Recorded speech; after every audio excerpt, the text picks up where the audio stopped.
राधे राधे, हरे कृष्णा। श्री कुंज बिहारी श्री हरिदास और आप सभी का स्वागत है हमारे यूट्यूब चैनल राधे कृष्णा रमेश पर। और आप सब भी कैसे हैं? आशा है कि ठाकुर जी की कृपा से आप सब भी अच्छे ही होंगे। आप सब पर भी ठाकुर जी की कृपा ऐसे ही बनी रहे। और आज है 24 अप्रैल गुरुवार यानी वरुथनी एकादशी। और आइए वरुथनी एकादशी की कथा कहते हैं। वरुथनी एकादशी कथा अगर आप सभी को हमारी वीडियो अच्छी लगे तो हमारे चैनल को लाइक और सब्सक्राइब कीजिए और राधे नाम की हाजिरी ज़रूर लगाइए। राधे राधे कमेंट में ज़रूर लिखिए अगर आप सभी को हमारी यह वीडियो अच्छी लगती है तो। चलिए कथा कहते हैं। 24 अप्रैल वैशाख मास की वरुथनी एकादशी व्रत की कथा।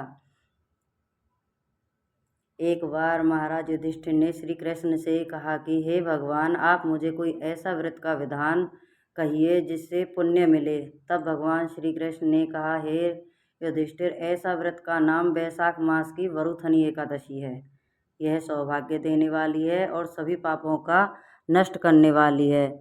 इस एकादशी पर व्रत करने से 10,000 सालों तक तप करने के बराबर फल मिलता है। जो फल सूर्य ग्रहण के समय 1,00,000 भार के स्वर्ण दान करने से मिला, वह ही इस व्रत को रखने से मिल जाता है। ऐसा कहते हैं कि हाथी दान घोड़े के दान से और स्वर्ण दान अन्न के दान से अन्नदान के बराबर कोई दान श्रेष्ठ नहीं माना जाता। अन्नदान से देवता, पितर, मनुष्य तीनों ही तृप्त हो जाते हैं।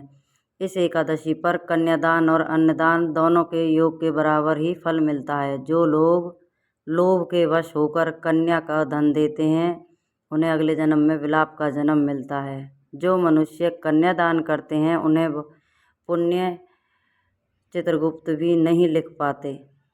जिस दिन कांसे के बर्तन में भोजन, मांस खाना, मसूर दाल, चना, शाक, मधु, दूसरे का अन्न संभोग करना और दूसरी बार भोजन नहीं करना चाहिए। प्राचीन समय में नर्मदा नदी के किनारे मानदाता नाम के राजा रहते थे। राजा का धर्म निभाने के साथ साथ वह जब तप किया करते थे, साथ ही प्रजा के प्रति दया भाव रखते थे। एक बार वह तपस्या में लीन थे। एक भालू ने उनका पैर चबा लिया और राजा को जंगल की ओर खींच कर ले गए। तब राजा ने विष्णु से प्रार्थना की। भक्त की पुकार सुनकर पहुँचे श्री हरि विष्णु जी, क्योंकि ठाकुर जी को जो श्री हरि विष्णु जी को जो भाव से पुकारते हैं, ठाकुर जी उनकी सेवा करने जरूर पहुँचते हैं। लेकिन राजा का पैर भालू ने नोचकर खा लिया। इस बात का राजा को बहुत दुख था।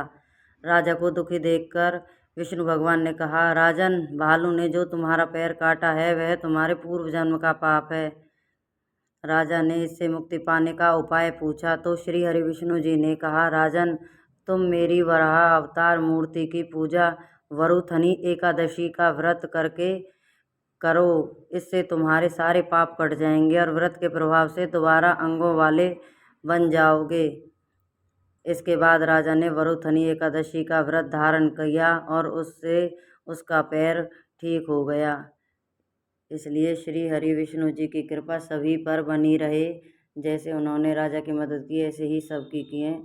और वरुथनी एकादशी का व्रत करने से सभी को पुण्य मिलता है।